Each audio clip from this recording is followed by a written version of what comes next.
Good day everyone, welcome. In this video I'll show you how to cancel your CapCut Pro subscription.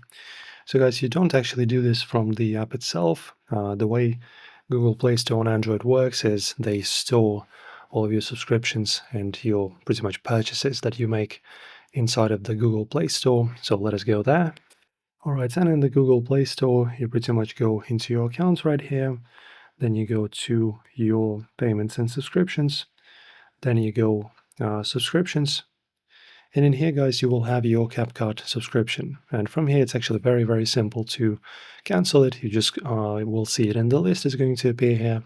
You'll click on it and then you will just choose terminate or end subscription, and the next time you are supposed to be billed, you will not be billed, of course. You will not be paying any money and your subscription will now be deactivated. So that's pretty much it. Very easy guys. Enjoy. If this helped you out, don't forget to like and subscribe.